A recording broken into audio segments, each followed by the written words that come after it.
Hi viewers, welcome to our channel. ప్రస్తుతం మనతో పాటు భరద్వాజ్ గారు సీనియర్ జర్నలిస్ట్ ఉన్నారు. వారితో ఒకసారి మాట్లాడదాం. సార్ నమస్కారం. నమస్తే. సార్ సింగర్ చిన్మయి గారు తన ఇన్స్టాలో పెట్టిన ఒక పోస్ట్ కారణంగా అంటే తండ్రికి కూతురు హగ్ ఇవ్వద్దా అనే ఒక కొత్త చర్చకు దారి తీసింది సార్. తన 2 ఏళ్ల కూతుర్ని రాహుల్ హక్ చేసుకోవాలనుకున్నాడు, కానీ తను నిరాకరించడంతో తను కూడా హక్ చేయకుండా అలాగే ఉన్నాడు. నేను ఇది అందరికి చెప్పాలనుకుంటున్నాను, బుగ్గలు గిల్లాలన్నా కూడా నేను పేరెంట్స్ పర్మిషన్ తీసుకుంటానని చెప్పేసి ఆమె పోస్ట్ పెట్టుకొచ్చారు. ఇప్పుడు దీనిపైన భిన్నాభిప్రాయాలు అయితే వ్యక్తం అవుతున్నాయి సార్. తండ్రి కూతుర్ల మధ్య ప్రేమ ఉంటుంది, హక్ చేసుకుంటారు, దీనికి హక్ చేసుకోవద్దా అని అయితే కొత్త చర్చకు దారి తీస్తుంది. మీరేం చెప్తారు సార్? తల్లైనా తండ్రైనా పిల్లైనా ఎవరైనా సరే పుట్టిన తర్వాత వాళ్ళు ప్రపంచాన్ని అర్థం చేసుకోవటానికి కొంచెం టైం పడుతుంది. ఓకే. టైం పట్టిన తర్వాత వాళ్ళకి ప్రపంచం అర్థం అవటం మొదలైన తర్వాత వాళ్ళకు ఒక వ్యక్తిత్వం ఏర్పడటం ప్రారంభం అవుతుంది. వాళ్ళకు ఒక విజన్ వస్తుంది, ఒక అబ్జర్వేషన్ వస్తుంది. దీన్ని ప్రపంచం ఐడెంటిఫై చేయదు. దాదాపుగా అంటే మనం మాట్లాడుకునేటువంటి మాటలు వినటం ద్వారా వాళ్ళకి లాంగ్వేజ్ వస్తుంది. లాంగ్వేజ్ రావటంతో పాటు లాంగ్వేజ్ అర్థం కావటం మొదలవుతుంది. మొదట వీళ్ళు ఏ సెన్స్లో ఏ పదం వాడుతున్నారు అనేది వాళ్ళు గ్రాప్ చేస్తారు. ఇలా జ్ఞానం మొదలైన తర్వాత వాళ్ళకంటూ వాళ్ళకు కొన్ని నిశ్చిత అభిప్రాయాలు కూడా ఏర్పడడం ప్రారంభమవుతుంది. ఇది 6వ నెల నుంచే ప్రారంభం అయిపోతుంది. 6వ నెలకే కొంత జ్ఞానం వచ్చేస్తుంది వాళ్ళకి. 6వ నెల నుంచి వాళ్ళు సీరియస్గా ప్రతి విషయాన్ని పట్టించుకోవడం మొదలు పెడతారు. చాలామంది పిల్లలకి కొత్త అంటూ ఉంటారు. అంటే వాళ్ళు వాళ్ళ పేరెంట్స్ దగ్గర తప్ప ఇంకెవరి దగ్గరికి రారు, అదొక పంచాయతీ ఉంటుంది. ఎందుకు రారు అంటే వాళ్ళు సేఫ్ కాదేమో అనే ఒక సందేహం ఉంటుంది వాళ్ళకి. ఆ సందేహాన్ని వాళ్ళు వాళ్ళ లాంగ్వేజ్లో వాళ్ళు వ్యక్తం చేస్తారు. దీన్ని చాలామంది ఏంటంటే వాళ్ళకేం తెలియదు, పసి మనసులు ఇలాంటి పద్ధతుల్లో ఆలోచించి 10 ఏళ్ళు వచ్చినా 15 ఏళ్ళు వచ్చినా వాళ్ళకి ఇంకా ఆలోచించడం రావట్లేదు, నేర్పాలి అనుకుంటూ ఉంటారు. ఇది తప్పు. 6వ నెల నుంచి అదొక సపరేట్ యూనిట్ అనేటువంటి జ్ఞానంతో వ్యవహరించాలి ఎవరైనా సరే. మీ మీద వాళ్ళు కొన్ని కారణాల చేత డిపెండ్ అయి ఉండొచ్చు గాక. డిపెండ్ అయి ఉన్నారు కాబట్టి వాళ్ళకి జ్ఞానం లేదు అనుకోవడం తప్పు. డిపెండ్ అవటానికి రకరకాల రీజన్స్ ఉంటాయి. వాళ్ళు స్కూల్లో చేరాల్సి ఉంటుంది, దానికి సంబంధించిన పేమెంట్స్ అవి వాళ్ళంతటా వాళ్ళు చేసుకోలేని కండిషన్ ఉంటుంది కాబట్టి మీరు చేస్తున్నారు. అంత మాత్రం చేత ప్రతిదీ మీరు గైడ్ చేసేస్తే కుదరదు. వాళ్ళ ఆలోచనలు వాళ్ళకుంటే ఆ ఆలోచనలకి ఆ స్పేస్ ఇవ్వాలి, దాన్ని గౌరవించాలి. చాలామంది 10th క్లాస్ పాస్ అయిపోయిన తర్వాత ఏ గ్రూప్ తీసుకోవాలి అని పిల్లలు అనుకుంటున్నప్పుడు వాళ్ళకు ఒక అంబిషన్ ఏదో ఉంటుంది. అంటే వాళ్ళు బైపీసీలో చేరాలి అనుకుంటారు. అయితే తల్లి తండ్రి ఇద్దరిలో ఒకళ్ళు ఇన్ఫ్లుయెన్షియల్ క్యాండిడేట్ ఉంటారు ఇంట్లో. ఆ ఇన్ఫ్లుయెన్షియల్ క్యాండిడేట్కి ఒక అవగాహన ఉంటుంది. ఎంపీసీలో చేరితే బాగుంటుంది అనే అభిప్రాయం ఆ ఇన్ఫ్లుయెన్షియల్ క్యాండిడేట్కి ఉందనుకోండి. Okay. No BiPC, you must join in MPC అని చెప్పేసి వాళ్ళు ఇన్సిస్ట్ చేయడం మొదలు పెడతారు. అక్కడితో ఆగదు అది. బలవంతంగా తీసుకెళ్ళి చేర్చేస్తారు. వీళ్ళు డబ్బులు అంటే అక్కడ ఏమవుతుంది, అవతలాడు ఏమనుకుంటాడు, వాడు పిల్లవాడే అయినప్పటికీ లేకపోతే అమ్మాయి అయినప్పటికీ వాళ్ళు ఏమనుకుంటారంటే మన దగ్గర డబ్బులు లేవు, వీళ్ళ డబ్బుల మీద ఆధారపడుతున్నాం కాబట్టి కదా వీళ్ళు చెప్పింది చదవమంటున్నారు మన్ని అని ఒక చిన్న గ్రెడ్జ్ లాంటిది మొదలవుతుంది. విభజన రేఖ. వాళ్ళు సినిమాకి వెళ్ళాలనుకుంటారు, రేపు ఎగ్జామ్ ఉంటుంది, రేపో ఎల్లుండో ఎగ్జామ్ ఉంటుంది, వాళ్ళు సినిమాకి వెళ్ళాలనుకుంటారు. అనుకున్నప్పుడు వాళ్ళని ఎలా అంటే ఎల్లుండి పరీక్ష పెట్టుకుని సినిమాకి వెళ్తావా అని మీద పడి కొట్టడం కాదు చేయాల్సింది. ఓకే, నువ్వు సినిమాకి వెళ్తున్నావు, బాగానే ఉంది. సినిమాకి వెళ్ళటం ద్వారా నీకు ఎన్ని గంటలు ఖర్చు అవుతుందో దాన్ని నువ్వు స్టడీ ప్లాన్ చేసుకుని ఉంటావు కదా నీ ఎగ్జామ్కి. దాంట్లోకి ఎలా ఇన్కార్పొరేట్ చేసి దాన్ని మేనేజ్ చేస్తున్నావు అని అడగాలి, డిస్కస్ చేయాలి. ఆ 3 గంటలు లాస్ అవుతోంది అనుకుంటే ఇక్కడ, అంటే నీ చదువు కోణంలో అది లాస్ అవుతోంది అనుకుంటే దాన్ని నువ్వు ఎలా కాంపన్సేట్ చేస్తున్నావు ఇక్కడ అని అడిగి తెలుసుకోవటం వరకు తప్పులేదు. అంతే తప్ప ఎల్లుండి పరీక్ష ఉంది కాబట్టి నువ్వు ఎందుకు సినిమాకి వెళ్తావు మీద పడి కొడితే తప్పు. అది ఖచ్చితంగా వాళ్ళ హక్కుల్ని కాలరాయటమే. సో చాలామందికి 20 ఏళ్ళు వచ్చిన తర్వాత డిగ్రీ చదువుతున్న పిల్లల్ని కొట్టినటువంటి తల్లిదండ్రులు కూడా ఉన్నారు మన దగ్గర. పిల్లల పెంపకం అనేది చాలా చాలా పెద్ద సబ్జెక్టు. దీనిలో ఏ మాత్రము జ్ఞానం లేకుండా, ఏ మాత్రము తరపీదు లేకుండా దానిలోకి ఎంటర్ అయిపోతారు, ఆ పనిలోకి ఎంటర్ అయిపోతారు. అదేమో చాలా కీలకమైన పని. అలా ఎంటర్ అయిపోయి వీళ్ళు మిస్హ్యాండిల్ చేయటం వలన ఆ పిల్లలు సమాజానికి చాలా ప్రమాదకరంగా తయారయ్యేటువంటి పరిస్థితి ఉంటుంది.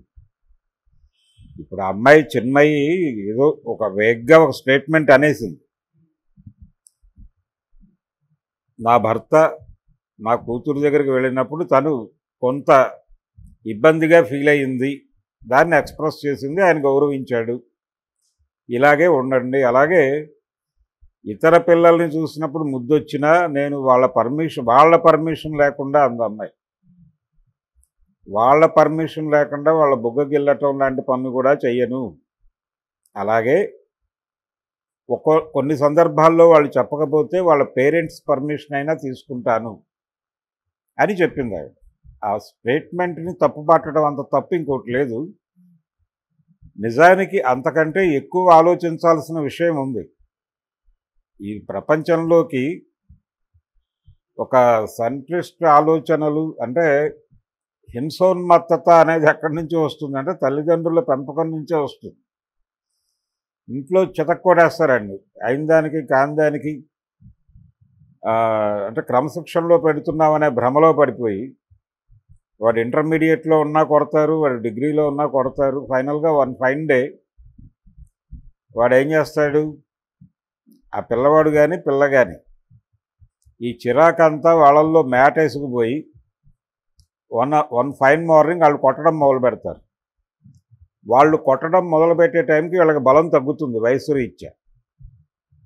తగ్గేసరికి దీన్ని ప్రపంచం ఎలా ప్రొజెక్ట్ చేస్తుంది, దీన్ని కవర్ చేయడానికి వెళ్ళినటువంటి ఒక రిపోర్టరు కన్న తల్లి మీద చెయ్యెత్తిన కసాయి కొడుకు అని చెప్పి వీళ్ళు థంబ్నెయిల్ పెట్టేస్తారు, అంటే పేపర్లో హెడ్డింగ్ పెట్టేస్తారు, సెంటిమెంటలైజ్ చేస్తారు విషయాన్ని. అది తప్పు. విషయాన్ని విషయంగా చూడటం అనేది మనకి జీవితంలో లేదు. ఆ లేకపోవడం వలన ఇప్పుడు చిన్మయి పోస్ట్ గురించి మాట్లాడుతుంది ప్రపంచం. ఆవిడ చాలా స్పష్టంగా చెప్పింది, దాన్ని గౌరవించాలి అంతే. అలా గౌరవించకుండా అదేమిటి తండ్రి కూతుర్ని ముట్టుకోవడం తప్ప అని మాట్లాడితే అది వికృతం. తప్పే కావచ్చు ఒకసారి. వాళ్ళ పర్సనల్ స్పేస్లోకి వెళ్ళే హక్కు ఎక్కడిది వీళ్ళకి? రాజ్యాంగం ఏం చెప్పింది? వ్యక్తిగత స్వేచ్ఛ అందనుకోండి. ఆ వ్యక్తిగత స్వేచ్ఛలో వ్యక్తి నీ కూతురై ఉండొచ్చు, కొడుకై ఉండొచ్చు. ఆ స్పృహ నీకు ఉండాలి కదా. ఆ స్పృహ లేక నువ్వు బుల్డోజ్ చేసి పడేసి నీ ఇష్టం వచ్చినట్టు నువ్వు మాట్లాడేసి బయటకు వచ్చి వ్యక్తిగత స్వేచ్ఛ అంటే ఎలా కుదురుతుంది? నువ్వు వ్యక్తిగత స్వేచ్ఛ గౌరవించాలి అనుకున్నప్పుడు నీ కూతురు దగ్గర కొడుకు దగ్గర కూడా అలా బిహేవ్ చేయాలి. 6వ నెలకే వాళ్ళకి జ్ఞానం, అంటే వాళ్ళు పుట్టిన మరుక్షణం ప్రపంచాన్ని గమనించడం మొదలెడతారు. ఆ గమనంలో నుంచి వాళ్ళకు ఒక పర్సెప్షన్ ఏర్పడుతుంది, ఒక దృక్పథం ఏర్పడుతుంది. ఆ దృక్పథాన్ని నువ్వు గౌరవించకుండా బుల్డోజ్ చేయటం అంటే డే 1 నుంచే నువ్వు వాళ్ళని రైడ్ చేసినట్టే. అందుకనే యునెస్కో నివేదికల్లో ఒక మాట దొరుకుతుంది ఒక చోట, ఈ ప్రపంచంలో అత్యధిక అణచివేతకి గురవుతున్నది మహిళలు, దళితులు. వీళ్ళకంటే కూడా ఎక్కువ అణచివేతకు గురవుతోంది జెండర్ పక్కన పెట్టేసి పిల్లలు.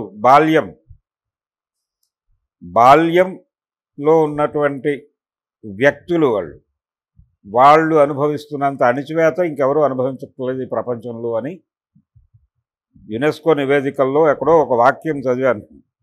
కాబట్టి చాలా ప్రమాదకరమైన పరిస్థితుల్లో బాల్యం ఉంది అనే విషయం గుర్తించాలి. ఎటువంటి తర్ఫీదు లేకుండా కనీసం పక్క మనిషి అభిప్రాయాన్ని రెస్పెక్ట్ చేయాలి అనేటువంటి ఒక డెమోక్రటిక్ నేచర్ లేనటువంటి తల్లులు తండ్రులు డబ్బులు పడేస్తున్నాం, స్కూల్లో వేసేస్తున్నాం అన్న పద్ధతిలో నడుచుకుంటూ వెళ్ళిపోతారా, పిచ్చాశాల చంపేస్తాను నిన్ను, కొడుకువని కూడా చూడను. మధ్యలో కొన్ని సినిమాలు వస్తూ ఉంటాయి, కొడుకుని చంపేసిన తండ్రి ఇలాంటివి, భారతీయుడు లాంటి సినిమాలు, లేకపోతే శివాజీ గారి తంగ పథకం లాంటి సినిమాలు. ఇలాంటి సినిమాలు చూపించి చూసావా అవినీతి చేస్తే కొడుకుని సైతం చంపేశాడు తండ్రి అనే, ఇలా ఇష్టం వచ్చినట్టు. అంటే వీళ్ళ పెంపకంలోనే రకరకాల లోపాలు ఉంటాయి. జెండర్ డిస్క్రిమినేషన్ కూడా వీళ్ళు ఎక్కిస్తారు పిల్లలకి. లింగ వివక్ష అనేది తల్లిదండ్రులే మొదట నేర్పిస్తారు పిల్లలకి. ఎలా నేర్పిస్తారంటే, ఒక పార్కులో పిల్లోడికి సైకిల్ నేర్పడానికి వెళ్ళిన తల్లి ఆఫ్టర్ ఆల్ ఆడపిల్ల తొక్కుతోంది, నువ్వు తొక్కవే అంటుంది. ఈవిడ ఫిమేల్ అయ్యుండి కూడా ఇంకో ఫిమేల్ని గాయపరిచే పద్ధతిలో ఆఫ్టర్ ఆల్ ఆడపిల్ల తొక్కుతోందిరా, నువ్వు ఎందుకు తొక్కవని తన కొడుక్కి చెప్తుంది. ఇది అసంకల్పితంగా జరిగేటువంటి కార్యక్రమం. ఏదో అనేసాం, దానిలో తప్పే ఉంది అని సమర్థించుకోవచ్చు, కానీ దానివలన వాడి బుర్రలో ఆఫ్టర్ ఆల్ గర్ల్ అనేటువంటి పదం ఫీడ్ అవుతుంది. వాడు ఆ కోణంలో చూడటం మొదలు పెడతాడు వాడి తల్లితో సహా. అందుకని పిల్లల పెంపకం, పిల్లల్ని గౌరవించటం అనేది చాలా ప్రముఖమైనటువంటి స్థానం ఉంది మానవ నాగరికతలో. సమాజ పురోగతి కానీ అధోగతి కానీ ఏదైనా కానీ పిల్లల పెంపకం మీదే ఆధారపడి ఉంటుంది. వాళ్ళు భావి పౌరులు అవన్నీ నేను మాట్లాడను, కానీ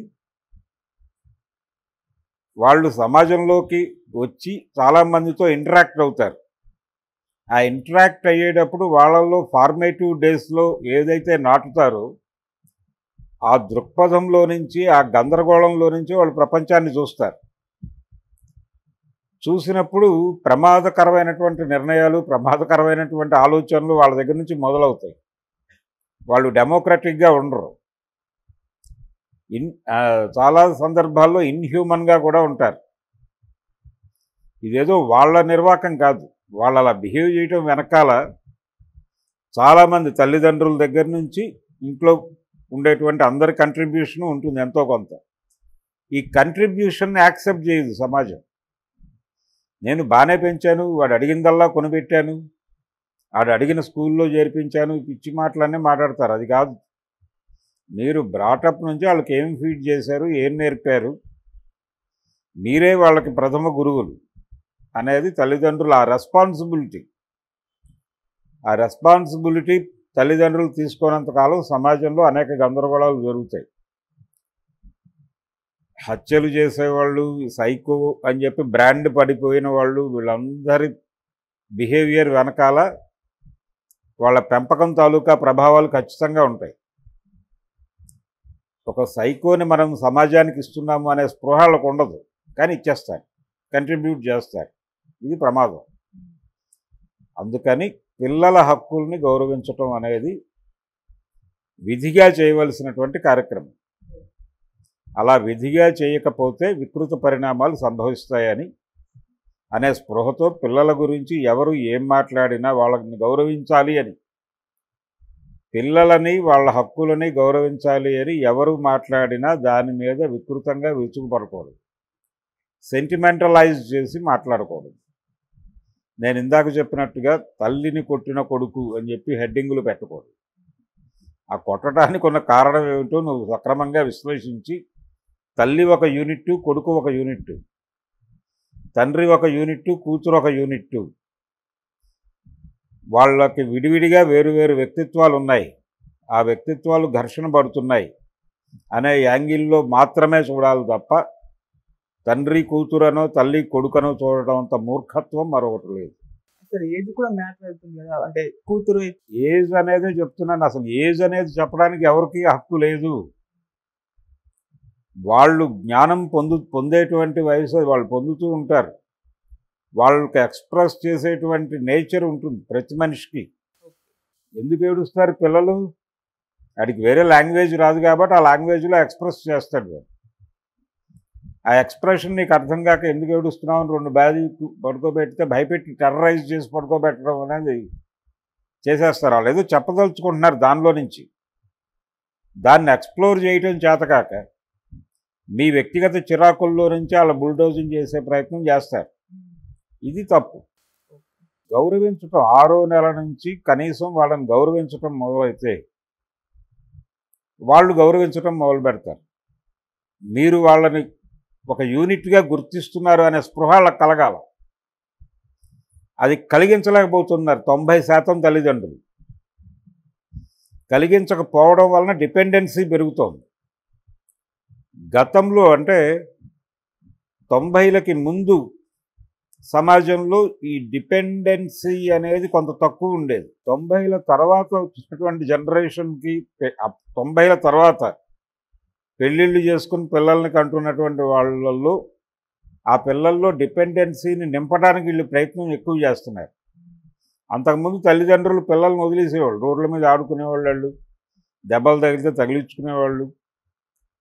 సమాజంతో ఎలా ఘర్షణ పడాలి, ఎక్కడ ఘర్షణ పడాలి, ఎందుకు ఘర్షణ పడాలి అనేది జ్ఞానం వీధుల్లో ఆడుకోవటం ద్వారా వస్తుంది పిల్లలకి. ఆ స్పేస్ ఉండేది ఆ రోజుల్లో. గోళీలు ఆడుకునేవాళ్ళు రోడ్డు మీదకి వెళ్ళి, ఆడికి ఒక జ్ఞానం వస్తుంది. వాడి సొసైటీతో ఇంటరాక్ట్ అవుతాడు.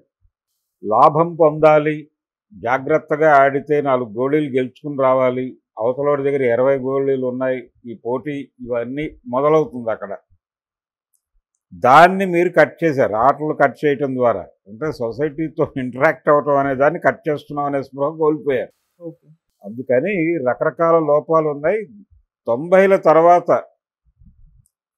పిల్లల్లో ఒక రకమైన పర్టికులర్గా మగపిల్లల్లో ఒక విచిత్రమైనటువంటి పోకడలు కనిపించడానికి కారణం మార్కెట్ ఎకానమీయే.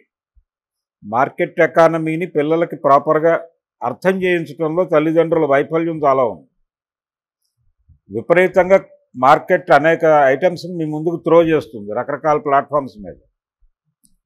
ఇది మార్కెట్ ఎకానమీ ప్రోగ్రాము. ఈ ప్రోగ్రాంలో భాగంగా జరుగుతోంది. మనం ఎలా బిహేవ్ చేయాలి, దాంతో మనం మార్కెట్ రైడ్ చేస్తే రైడ్ అయిపోయే వస్తువుగా మారాలా, మనం మార్కెట్ని రైడ్ చేయాలా అనే స్పృహ పిల్లలకి కలిగించడంలో తల్లిదండ్రులు ఫెయిల్ అయితే వాళ్ళు మార్కెట్ రథచక్రాల కింద పడి నలిగి చచ్చిపోతారు. అదే జరుగుతోంది. అందుకని పిల్లల పెంపకం అనేది ఏదో బుగ్గ నిమరటమో లేకపోతే హగ్ చేసుకోవటమో ముద్దు పెట్టుకోవటమో కాదు. అంతకు మించి అంతకు మించి అనే స్పృహ కలగాలంటే ఇలాంటి విషయాలైనా కనీసం ప్రాపర్గా అర్థం చేసుకుంటే అక్కడ దాకా వెళ్ళగలుగుతారు. Thank you so much. Thank you.